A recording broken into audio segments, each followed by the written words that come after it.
ठाणे शहरात करोनाच्या रुग्णाच्या संख्येमध्ये वाढ होत असताना दुसरीकडे बेड हे देखील उपलब्ध होत नाही। तर काही ठिकाणचे आपण अवस्था दाखवली होती, कोविड हॉस्पिटलमध्ये बेड असून सुद्धा देखील ऑक्सिजन मिळत नाही, त्यामुळे ते धूळ खात पडले। तसंच मुंब्र्यात देखील 400 ते 500 बेड आहेत।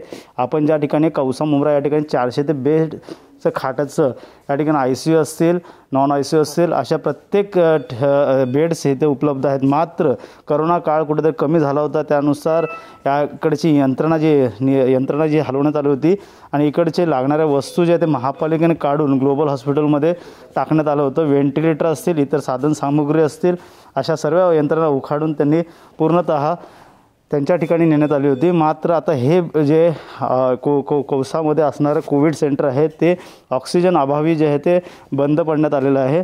मात्र आता ही सेवा जे ते आज 14 किंवा 15 तारखेपर्यंत देणार होते, मात्र सध्या 3 ते 4च पेशंट इथं आलेले आहेत आणि ICUचे जे आहेत आणि व्हेंटिलेटरचे पेशंट असतील या ठिकाणी बसवले जातात आणि ते अद्यापही सुरू करण्यात आलेले नाहीत। ऑक्सिजन अभावी हा सर्व सावळा गोंधळ महापालिकेचा दिसून येतो आहे।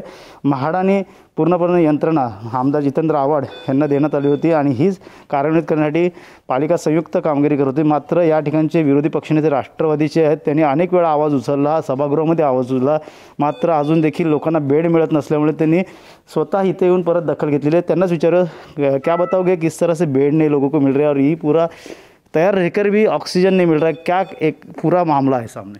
देखिए, सबसे बड़ी बात है कि थाने महानगर पालिका के आरोग्य विभाग के जो मुख्य पदाधिकारी है डॉक्टर मुरुड़कर, उन्होंने इस कोविड हॉस्पिटल से जो जितेंद्र आव्हाड साहब ने अपने मंत्रालय से बनाया था, उसको बेदर्दी से वायरें उखाड़ के बेतरीके से लेके गए।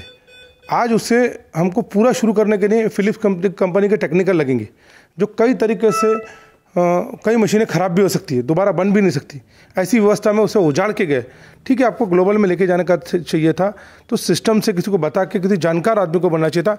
हमको जब पूरी दुनिया को ये बात मालूम है कि कोरोना की दूसरी लाट आ रही है, तो फिर थाने महानगर पालिका को ये नहीं मालूम कि कोरोना की दूसरी लाट आ रही है, हमें ये हॉस्पिटल को यहाँ से शिफ्ट नहीं करना चाहिए था, या तो फिर उसको टेक्निकल कोई बंदे को बुला के उससे सिस्टम से निकालना चाहिए था।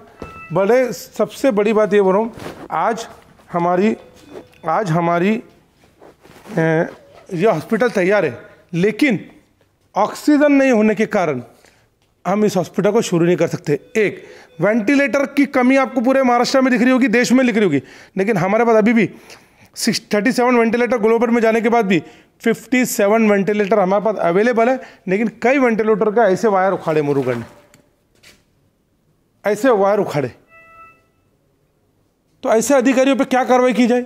माननीय आयुक्त साहब, ठीक है, उनको कोविड हुआ है, लेकिन उन्हें तुरंत अपना चार्ज, एडिशनल चार्ज किसी को देना चाहिए, और या तो उनकी तबीयत ठीक हुई है तो उन्हें चार्ज तुरंत देना चाहिए।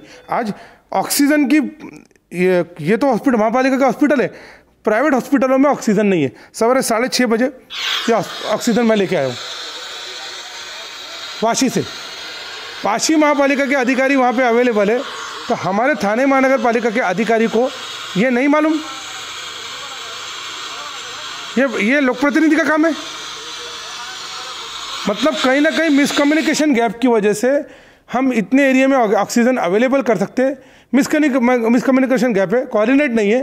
वाशी महापालिका के अधिकारी है, हमारे अधिकारी को अगर पूरे थाना में कितने ऑक्सीजन चाहिए, प्राइवेट को कितना ऑक्सीजन लगेगा, TMC के हॉस्पिटल को कितना ऑक्सीजन लगेगा, अगर बराबर से डिस्ट्रीब्यूट कितना चाहिए और डिस्ट्रीब्यूटर कितने, सप्लाई कहाँ से आता है और देना कहाँ है, ऐसी व्यवस्था का सही कर लिए तो ऑक्सीजन की काफ़ी हद तक हमको कमी की परेशानी रुक सकती है, हमें परेशानी कम हो सकती है। लेकिन हमारे कोऑर्डिनेट और हमारी मिसकम्युनिकेशन गैप की वजह से ये थाना की जनता को इसका सजा भुगतना पड़ रही है। अगर ये व्यवस्था सही नहीं हुई और ऑक्सीजन की कमी को पूरा नहीं किया गया, प्राइवेट हॉस्पिटलों में भी आज ये हालत है कि वो पेशेंट को शिफ्ट करने पड़ रहे हैं। एक तरफ इंजेक्शन नहीं मिल रहे, दूसरी तरफ बेड नहीं मिल रहे, और तीसरी तरफ जहां हमारे पास पूरा अवेलेबल है वहां पे उपयोग ऑक्सीजन और बाकी सब चीज़ों को हम नहीं करके ये हम ऐसे ही डेड रखे। अगर व्यवस्था सही नहीं हुई तो पूरे थाने के अंदर आने वाले वक्त में शमशान और कब्रस्तान कम पड़ जाएंगे। केंद्र सरकार को, महाराष्ट्र सरकार को और थाने महानगर पालिका को ज्वाइंट कोऑर्डिनेट टीम बना के तुरंत ये मसले का हल निकालना चाहिए। आपको ये बता दूं, ये मैंने आपको बताया, बाजू में सत्यराम कंपनी है, उसके पास गैस अवेलेबल था, लेकिन वहाँ पे दे रहे नहीं थे।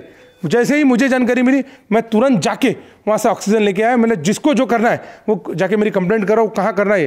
ये काम लोक प्रतिनिधि का नहीं है। महापालिका कहाँ पे कम पड़ रही है, और जिस तरह से देखा है क्या टाइम दिया गया है कि ये चीज़ें जो पूरी संभाल के यहाँ पे लेके आए? हमको टाइम 15 तारीख का दिया गया था, लेकिन महापालिका के कहीं ना कहीं यंत्रणा, कोऑर्डिनेटर सही नहीं है, कोऑर्डिनेटर नहीं है, वो उनकी मिसकम्युनिकेशन गैप। उनको ये नहीं मालूम है कि ऑक्सीजन, अभी तक उनको ये नहीं मालूम होगा कि कितने ऑक्सीजन कहाँ पे प्राइवेट में कितना लगेगा और महापालिका के हॉस्पिटल में कितना लगेगा। मैं गारंटी के साथ बोलता हूँ, आप देखिए पार्किंग प्लाजा की परिस्थिति, तुरंत ग्लोबल में शिफ्ट करना पड़ता।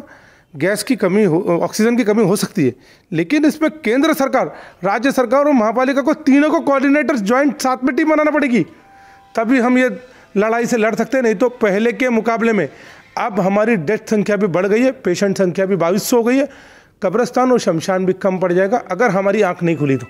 नक्कीच हे होते शानू पठार। त्यांनी अनेक वेळा महासभेत आवाज उचलला, अनेक भ्रष्टाचारी अधिकाऱ्यांची नावं समोर आणलेली आहे। मात्र अशा प्रकारचे जे बेड्स आहेत त्या बेडवरती अशा प्रकारे महापालिकेने काही दिवसापूर्वी व्हेंटिलेटर असतील, अनेक साधनसामुग्री असेल काढून फेकून काही वस्तू लागणाऱ्या ग्लोबल हॉस्पिटलमध्ये घेऊन गेले। मात्र आता सध्या हिची ज्या ठिकाणी आपण आहोत कौसा कोविड सेंटरमध्ये, सध्या तिची अवस्था बिकट आहे आणि इथं पेशंट एकही नाही। मात्र हे हॉस्पिटल तसंच धूळखाट पडत आलेलं आहे। त्यांना 14 तारीख 15 तारीख देण्यात आली, मात्र अजून देखील ऑक्सिजन म्हणा इतर वस्तू देखील काही प्रमाणात आलेल्या आहेत। पूर्णतः अजूनही या ठिकाणी सक्षम यंत्रणा बसवण्यात आली नाही आहे। पाहू शकतोच याच ठिकाणी मोठ्या प्रमाणात म्हाडाच्या वतीने महापालिकेला देण्यात आलेलं सर्व वस्तू या ठिकाणी आहेत, मात्र कुठलाही याचा आता धूळखात पडल्यामुळे उपयोग होत नाही आहे। पेशंट एकीकडे मरत आहेत, दुसरीकडे बेड मिळत नाही आहे, लोकांना औषध मिळत नाही, व्हेंटिलेटर मिळत नाही आहे। अशा गोष्टी जर मिळत नसेल तर इकडं अद्ययावत हॉस्पिटल चालू आहे, मात्र ह्याच ठिकाणी जर लोकांना जर पुरवण्यासाठी वस्तू आणि या बाकीच्या गोष्टी यंत्रणा दिल्या तर नक्कीच हे हॉस्पिटल पुन्हा पूर्ववत तयारीत होणार। त्यामुळे महापालिकेने कुठेतरी लक्ष घालणं गरजेचं आहे आणि या संदर्भात पालिका आयुक्तांनी देखील लक्ष घालणं गरजेचं आहे। राज्य शासन असेल, केंद्र शासन असेल, महापालिका असेल, यांचं कोऑर्डिनेट होणं गरजेचं आहे असं शानू पठार यांनी विरोधी पक्षनेत्यांनी सांगितलेलं आहे। राष्ट्रवादीचे नेते आहेत त्या या बुमरा प्रभागात त्यांनी नेहमी कार्यरत असतात, मात्र या ठिकाणी हॉस्पिटल आहे, बेड आहे, मात्र ऑक्सिजन अभावी हे धूळखाट पडल्याचं चित्र समोर आलेलं आता आहे। महापालिका लवकरात लवकर हे रुग्णालय कधी सुरू करते हेच पाहणं गरजेचं राहणार आहे। कॅमेरामन कुमार पिल्लेसह गणेश थोरात, TV9 मराठी, ठाणे।